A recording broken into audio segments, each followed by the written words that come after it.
baik, Kau sangat ku cinta, lebih dari segalanya di dalam hidupku.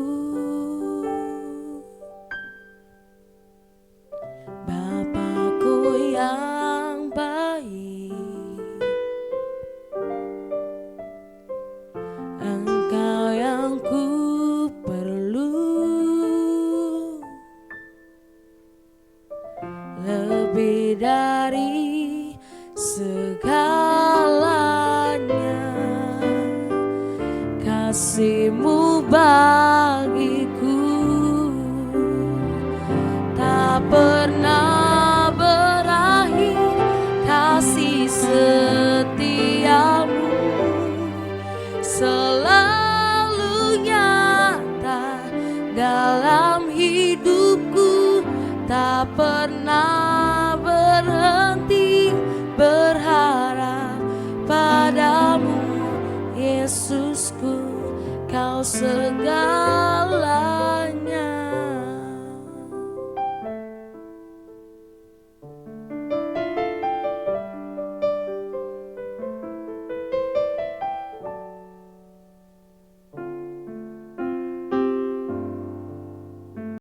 Shalom Bapak Ibu Saudara-saudari, kita berjumpa lagi pada perenungan intim dengan Allah. Pada hari ini, hari Sabtu tanggal 30 September 2023, kita akan mendengarkan dan merenungkan sebagian daripada firman Tuhan yang bertemakan kembali kepada hukum Tuhan.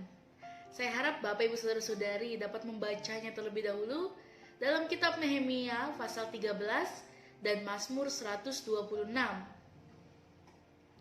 Bagian ini menuliskan keadaan Israel sebelum terjadinya pembaruan melalui pembacaan Taurat oleh Ezra di dalam Nehemia pasal 8. Seperti apa keadaan Israel saat itu?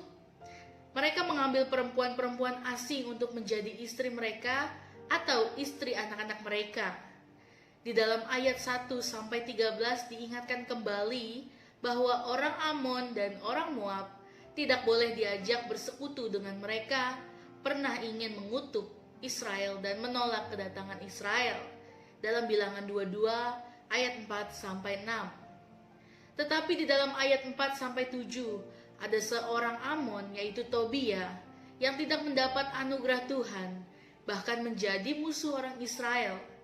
Tobia adalah teman Sanbalat, dan mereka berdua sangat menentang pembangunan tembok Yerusalem dalam Nehemia 2 ayat 10. Itu sebabnya Tobia tidak mungkin termasuk orang yang benar. Dia termasuk keturunan yang dikutuk oleh Tuhan, dan dia tidak pernah mendapatkan anugerah Tuhan. Tetapi beberapa petinggi Israel mau menjilat kepada mereka dan melanggar firman Tuhan karena motivasi buruk mereka itu. Mereka membuat tempat bagi Tobia di bait suci. Ini penghinaan yang sangat kepada Tuhan. Memberikan kedukaan istimewa kepada orang yang dinajiskan, justru di tempat yang dikuduskan untuk beribadah kepada Tuhan.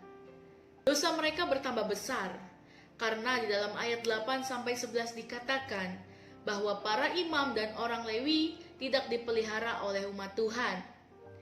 Mereka tidak mendapatkan penghidupan, maka mereka meninggalkan panggilan mereka dan kembali bekerja di ladang.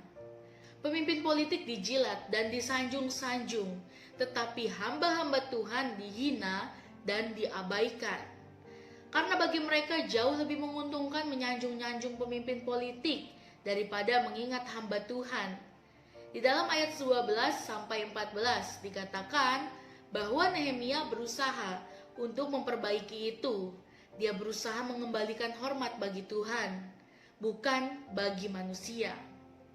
Selain dosa itu, di dalam ayat 15-22 dikatakan bahwa umat Tuhan hidup dengan begitu serakah, sehingga mereka berdagang juga di hari Sabat.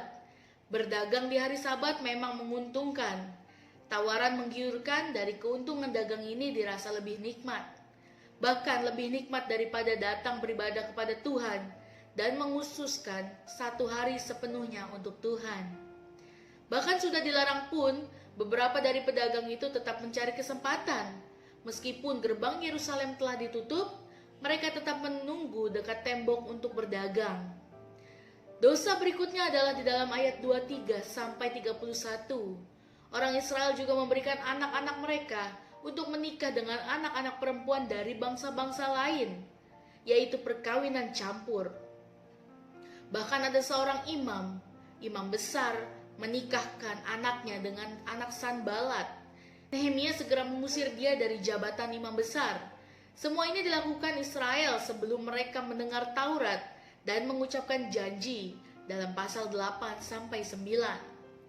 Keadaan seperti inilah yang mendorong Nehemia untuk berdoa bagi kebangunan. Doa Nehemia adalah supaya Tuhan ingat kepada dan memberi damai sejahtera. Ini adalah doa yang memohon pertolongan dan ketenangan atas segala usaha yang berat dan menimbulkan konflik ini. Nehemia berdoa dan memohon agar Tuhan mengingat dia. Tuhan mengingat dia dan memberikan kebangunan seperti yang tercatat di dalam pasal 8 dan 9. Ezra membacakan Taurat, memberikan penjelasan, dan terjadilah pertobatan yang sejati, yaitu mereka kembali kepada hukum Tuhan.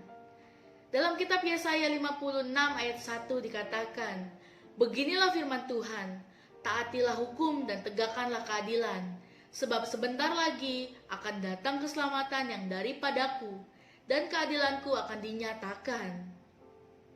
Tuhan berbicara melalui Nabi Yesaya, mengingatkan bangsa Israel untuk taat pada hukum dan menegakkan keadilan. Tujuan dari pesan ini adalah untuk mendorong bangsa Israel dan setiap pembaca kitab Yesaya untuk hidup dalam ketaatan hukum dan keadilan. Dengan harapan dan keyakinan akan keselamatan dan keadilan yang akan dinyatakan oleh Tuhan. Selain itu, Yesaya juga ingin menegaskan pentingnya ketaatan terhadap hukum Allah. Bangsa Israel telah melanggar hukum-hukumnya dan hidup dalam penyimpangan moral. Yesaya memanggil mereka untuk kembali kepada hukum Allah dan hidup sesuai dengan perintah-perintahnya. Mengapa kita harus mentaati hukum Tuhan? Jawabannya hanya satu.